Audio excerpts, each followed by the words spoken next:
News 24। Bihar কিষানগঞ্জে হালিমচক এলাকায় একটি প্রতারক চক্র সক্রিয় হয়ে কাজ করছে। বিভিন্ন জেলা বিভিন্ন রাজ্যে চাকরি দেওয়ার নাম করে মোটা টাকা নেওয়া হচ্ছে এবং ভুয়ো ট্রেনিং দেওয়া হচ্ছে। ওই ব্যক্তিদেরকে চোখে চোখে রাখছে এবং কোনো কিছু কাউকে বলার সুযোগটুকু পায় না। তারপর এই ব্যক্তিদেরকে দিয়ে ফোন করানো হচ্ছে, ওদের এলাকায় তুমি বলো, তোমরা বন্ধু বান্ধবদেরকে আমরা ওখানে ভালো কাজ পেয়েছি, তোমরা আসো। এইভাবে ম্যান সংগ্রহ করা হচ্ছে। অনেকেই ওখান থেকে ঘরে ফিরতে সক্ষম হয়েছে এবং সেখানকার অভিজ্ঞতা আমাদের ক্যামেরার সামনে সাক্ষাৎ দিয়েছে। নমস্কার আপনাদের সব সাংবাদিক বন্ধুদের। আমরা আজকে সাংবাদিক বৈঠকটা এই কারণেই করছি যে বিগত বেশ কয়েক মাস ধরে আমরা একটা জিনিস দেখছি যে Birbhum truck and tipper operator welfare অ্যাসোসিয়েশনের যিনি বারবার মিডিয়ার সামনে এবং বিভিন্ন প্রশাসনিক দপ্তরে গিয়ে নিজেকে জেনারেল সেক্রেটারি বলে তুলে ধরছেন, এটাই হচ্ছে আমাদের আপত্তি। প্রথম কথা হচ্ছে যে আমাদের এই যে Birbhum truck and tipper welfare association সোসাইটির যিনি সম্পাদক আছেন বর্তমানে, তিনি হচ্ছেন আমাদের মুন্না হোসেন খান, আর যে প্রেসিডেন্ট হচ্ছেন আমি জাহাঙ্গীর খান। আমাদেরকে কালিমালিপ্ত করার জন্য বারবার বিভিন্ন জায়গায় বিভিন্ন প্রশাসনিক দপ্তরে গিয়ে আমাদেরকে হ্যারাসমেন্ট করছে। আমরা চাই এর একটা শেষ হোক। কি শেষ হোক? আমি আপনাদের কাছে অনুরোধ রাখবো, প্রত্যেকটা বীরভূম ডিস্ট্রিক্টে প্রত্যেকটা গাড়ির মালিকের কাছে এই বার্তাটা পৌঁছা যে আনাস আহমেদ বর্তমানে সেক্রেটারি কিন্তু নন। এটা হচ্ছে আমাদের প্রথম কথা।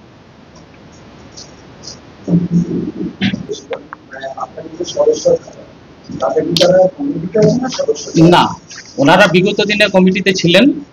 আমাদের এজিএম মিটিং হওয়ার পরে, জেনারেল মিটিং হওয়ার পরে আমাদের নতুনভাবে আবার রেজুলেশন তৈরি হয়েছিল। সেখানে প্রতি বছর তো অ্যানুয়াল জেনারেল মিটিং হয়, সেখানে প্রতি বছরই কেউ না কেউ চেঞ্জ হয়। সেরকমভাবে এখন বর্তমানে আমি প্রেসিডেন্ট আছি এবং মুন্না হোসেন খান বর্তমানে সেক্রেটারি আছে। তারা বর্তমানে মেম্বার হিসাবে আমাদের রেজুলেশনে নেই। আমাদের যে এই আপনার রেজিস্ট্রেশন নাম্বারটা আছে S002153, এই রেজিস্ট্রেশন নাম্বারে বা এই এতে ইউনিয়নে ওরা কিন্তু নেই।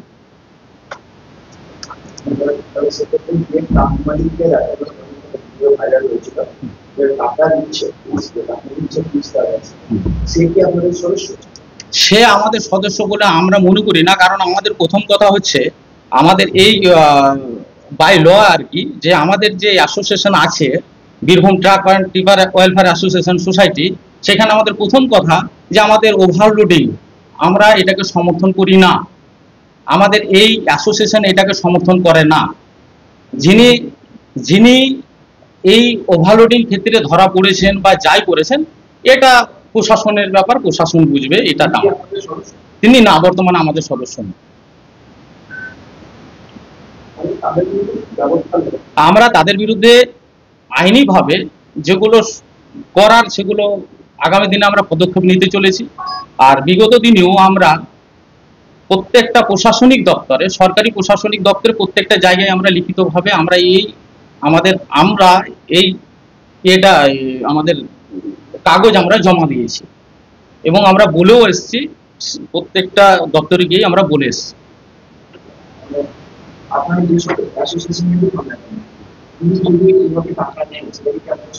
না, কখনোই সমর্থন করি, কখনোই সমর্থন করবো না।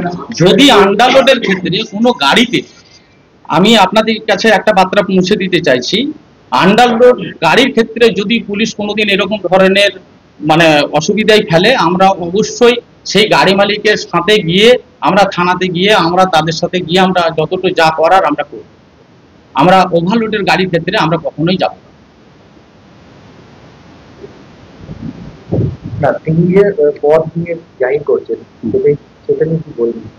পদ নিয়ে জাহির করছেন উনি, আমি আপনাদের কাছে একটা অনুরোধ করব যে বারবার যে এরকম প্রেস মিট বা সোশ্যাল মিডিয়াতে যেভাবে করছেন, ওনাকে আপনাদের মাধ্যমে আমি একটা বার্তা দিতে চাই যে উনি যে রেজিস্ট্রেশন নাম্বারটা আছে, পোর্টালের কাগজটা নিয়ে সাংবাদিকদের বলে দিলেই ভালো হয়।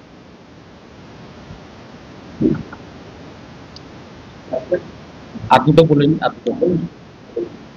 বলছি আমরা বিগত দিনে আমরা এই গাড়ির মালিক মানে এই ওয়েলফেয়ার সোসাইটি আমরা চেষ্টা করেছি, বীরভূম ডিস্ট্রিক্টের truck and tipper operators association চেষ্টা করেছে প্রত্যেকটা দপ্তরে, মানে আমরা ডিএম স্যারকে অসংখ্য অসংখ্য ধন্যবাদ। আমরা একটা লিখিতভাবে জানিয়েছিলাম যে খালি গাড়ি পিলপাড়া ব্যারেজ দিয়ে যাওয়ার জন্য অনুরোধ করেছিলাম। উনি খুব গুরুত্ব সহকারে আমাদের কথা শুনেছেন এবং তার দুদিনের মধ্যেই আমাদের খালি গাড়ি চালানোর ব্যবস্থা করে দিয়েছেন। এর জন্য অসংখ্য অসংখ্য ধন্যবাদ আমাদের ডিএম সাহেবকে, এবং অসংখ্য অসংখ্য ধন্যবাদ আমাদের এসপি সাহেবকে, যে বিগত দিনে যে আমরা ওভারলোডের ক্ষেত্রে যেসবগুলো আমরা বলেছিলাম যে ওভারলোড আমরা নিষিদ্ধ, যেভাবে আমরা লিখিতভাবে দিয়েছিলাম, উনি অনেক গাড়ি ধরেছেন এবং সিজ করেছেন। এর জন্য আমাদের এসপি সাহেবকেও অসংখ্য অসংখ্য ধন্যবাদ আমাদের এই অ্যাসোসিয়েশনের তরফে।